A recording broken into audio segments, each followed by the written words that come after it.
It's been roughly a year since Katawa Shoujo's release, so why not do an actual review rather than just gush for 15 minutes. Now that I've gone through all the arcs, my opinion has changed some, and I really want to give a review to this amazing VN, and my first review really didn't give this game justice. Before we discuss the arcs, we have to talk about one thing in this game that is without question perfect. You are going to know exactly what I'm talking about in just a second.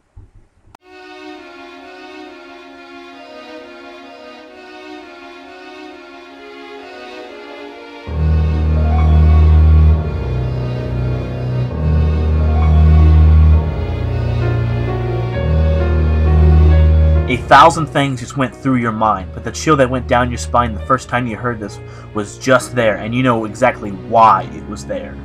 The music is perfectly composed to reinforce the atmosphere the game is trying to establish, and fully elaborates on the excellent writing. The soundtrack is free to download, and it's rather shocking to actually listen to it and know exactly what scenes these songs would be used for. If you spend any time listening to it, you will pick up a few familiarities, but it's still outstanding. In my first review of Katawa Shoujo, I predicted this game would be the best game to come out in 2012. I was wrong! Not only has there been a large number that could easily rival Katawa Shoujo, but it's not even the best VN to come out. Zero Escape is just amazing, and another game more in Shoujo's genre, Monster Girl Quest, is outstanding. And though it didn't hit the player as hard as Shoujo did, overall it's a more solid story. Now, why did I take back my statement about it being the best game in 2012? It's because some of the arcs are terrible and off-putting. There are 2 terrible arcs and 3 really good arcs. Lily and Shizune's arcs are a complete letdown and are plagued with many writing problems. I'm going to be getting into extreme detail why these are bad and the other 3 are good, but I'll do the bad first to give you guys some time to write your hate comments while still being entertained. And just so you know, you don't deserve spoiler warnings. This game's been out for an entire year, and it's free! Really? Really? Alright, on to Shizune. Shizune's arc is the worst by far, in a pretty obvious way. The ultimate problem with the arc is that Shizune never changes. She never develops as a character, she never learns from her mistakes, nothing. All she does is compete with people. She's competitive when playing board games with you and other people. She competes with Lily for retarded reasons. She competes with her dad, she competes with Misha, she even treats sex like a competition. The only time she progresses at all as a character is when you sleep with Misha. She finally realizes her attitude is pushing everyone away, and she really considers the fact that she has to change this. And she starts this by pushing us away so she can try to think how she might not push anyone else away. And since nothing changes, it makes reading through her arc tedious and boring. There are interesting set pieces in this arc, but the best part of it involved everyone other than Shizune. Her dad and Lily are pretty interesting, but I'm not trying to date them in this playthrough. That's right, make fun of him for wearing that sweater vest. A lot of people will argue that this playthrough has the best characterization for Hisao, and they are not wrong. But the thing that people forget is we are supposed to be Hisao. He might not be speaking, but we are the ones who the girls project onto and then we project back. Lily's arc is way more complicated and why it's bad. First, a lot of it is really good. Some of the best writing comes from this arc. Lily is a complicated and extremely flawed character who quickly becomes addicted to alcohol, caffeine, and sex. Once we get to know all this personal information about her, you connect with her on a completely different level. I didn't like the fact that Hisao babied Hanako in her playthrough. In this one, he doesn't take her crap. He goes to her room, knocks the door, and he's like, "If this isn't finished by the time I get back, I'm gonna knock down the door and force feed this to you." What are you looking at? The relationship between Lily and Hisao is just wonderful and exceptionally written. The scene at the restaurant is really well done and builds off character development that has been pushed through so far. The fact that you basically adopt Hanako and help her out of her social disorder is an amazing concept that is only bested by Hanako's playthrough. So with all these wonderful things I have said about this arc, how could it be terrible? It comes down to 2 major problems: the complete and utter betrayal that Lily imposes onto Hisao, and the fact that Hisao has no character in this arc. For this route, Hisao is literally a walking heart attack. He has a heart attack because a girl asked him out. He has a heart attack for walking 10 steps. He has a heart attack while eating and sitting. He has a few heart attacks because of sex. His heart condition is used throughout this game to develop his character, but in Lily's arc, it's a crutch that bashes you in the head until he dies of a heart attack at the end of the story. Okay, let's talk about smaller problems before we get to the bigger problem that everyone's asking about. The timing in Lily's path ruins Hanako's path. When Lily leaves for Ireland in Hanako's path, the timing isn't stated, so the flow of the story would lead you to believe it's been about 5 or 6 months. But in Lily's playthrough, it's stated at 1 month. That means in 1 month, Hanako warmed up to Hisao, developed a relationship with him, and then slept with him. Not just mentioning how completely unrealistic it is with Hanako being more mentally scarred and physically, but it also ruins the good ending of her arc, which was showing her getting over her insecurities and turning it into a simple clinging on to someone else. Not to mention that it makes her seem like a slut. Back to the betrayal thing. Lily goes to Ireland and her family asks her and her sister to move there to be with the rest of the family, and she agrees to this. She then comes back and doesn't tell anyone about the move and continues her relationship with Hisao. They confess their love for one another, have sex, and have some rather deep and intimate moments. Then out of nowhere, she blindsides him with the news that she's moving back and that they shouldn't try a long-distance relationship. Now that's some harsh crap. She didn't cheat on him, but that's almost as bad. It devastated Hisao to hear that, and though I've never been betrayed like that, I felt it just as he did. Lily is supposed to be a poised character that is intelligent and slow to act. Having an addictive personality is perfectly reasonable, but I never believed that she would ever do this, even if it was just for her own selfish desires. This is something up Emi's alley, with her insecurities and her intimacy problems. This act is way out of character, and it really ruins the arc. And if it wasn't for this, it might even be one of the best arcs. It's even a simple fix without changing anything other than a few lines of dialogue. She could come back and tell Hisao that she was moving and just lie about when she was leaving. If it was at the end of the year, that would give them 6 months together, so they still might have a relationship. And a lie would definitely be better than the complete deception. And some people might even find it romantic knowing that she would lie to us just to spend more time with us. Emi's route is really good, and might even beat Hanako's as the best. Though it's not as emotionally packed as Hanako's route is, it has scenes of realism that if I was forced to choose the best arc, then I'd probably have to say Emi's for that very reason.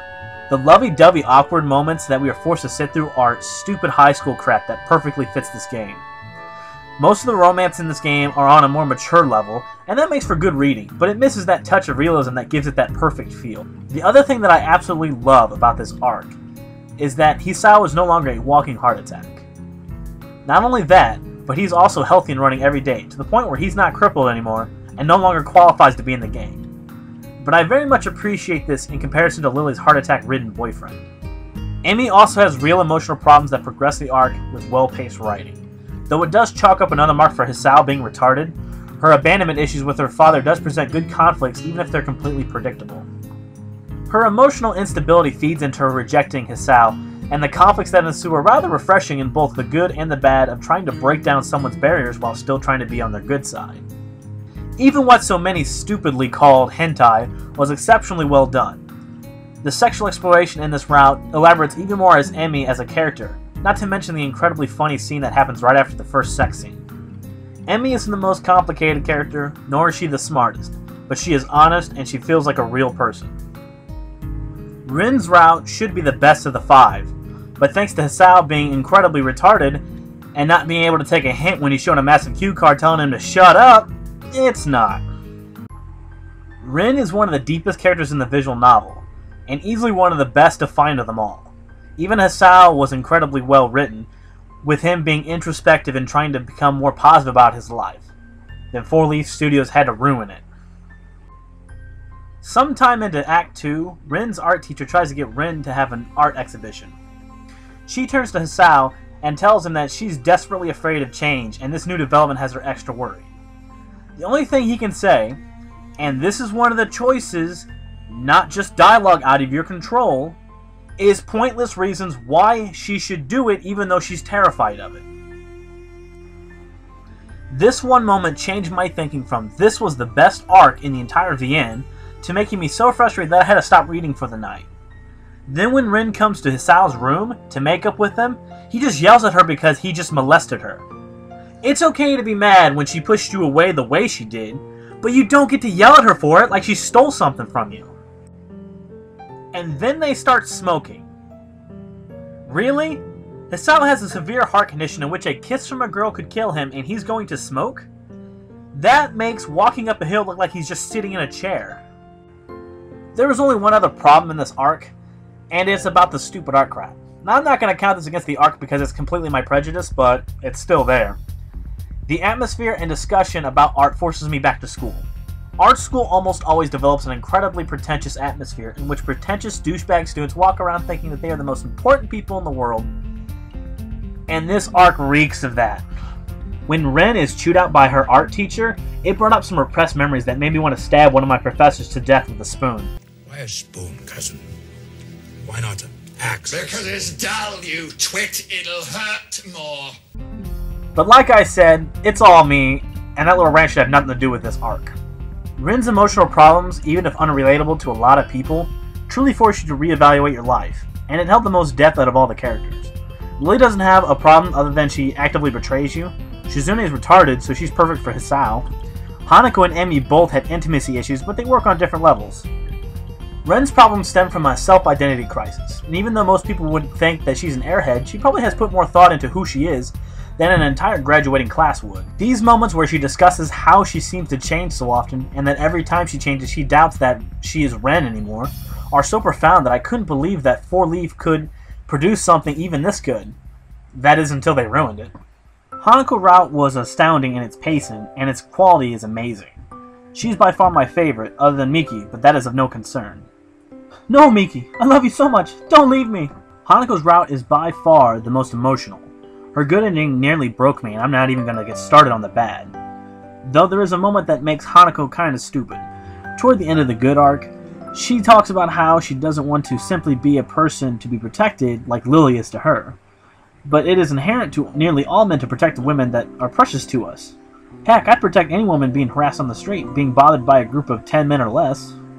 This is one of the very few problems in the relationships that is not caused by Hisao. Her lack of understanding isn't out of character, and it's because she's kind of self-absorbed. This is extremely refreshing knowing that Hisao's stupidity isn't the only thing that can cause problems. Out of all the characters in the game, I think Hanako is the easiest to relate to. While a lot of people might have identity crisis in their lives, nearly everyone has some insecurities about something. Whether it's about looks, or some habit, or something that's even more superficial, most of us have to deal with these insecurities. And if you happen to push past these, then you can still remember how they felt in the past. And don't you dare tell me you never felt lonely. I'm almost crazy happy 90% of the time, but that doesn't mean that I can't relate to someone more normal, and it's impossible not to relate to Hanako. This is slightly defeated when she becomes a crybaby on her own birthday. If it was the day that her parents died or she got the scars, then that's one thing, but to get like this on her birthday is retarded. Now I can sympathize with another's pain, but this isn't my life is ruined and what am I going to do crying, it's why was I born and why did this happen to me? Which is absolutely pathetic in comparison to the other girls who never let their disabilities control them.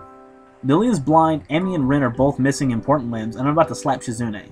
Each of these are significantly worse problems than Hanako has, and when she starts throwing a pity party on herself for her birthday, I have to call this out. Other than that, there's really nothing to complain about, and even that is rather nitpicky of me. Frankly, this is an amazing arc, and I'm still undecided on whether Emi's or Hanako's is the best, but either way, it's a close choice. So that about wraps up Katawa Shoujo, even though I think I still haven't done it justice. Even if this wasn't the best game to come out in 2012, it's still an amazing game that everyone needs to experience. If you haven't played through this yet, do so now. It's free and it's long. On average, every arc past the first act is around 6 hours, and most of the time it's really good reading. Even Shizune's arc, which is about 5 hours of boring, still has some amazing reading in it. I hope that 4-Leaf Studios stays together and continues to make great things even if they start to produce VNs for money. Just one bit of advice before we close this chapter. Do not have your main character be retarded next time. See you later and have a nice day, and thank you for watching.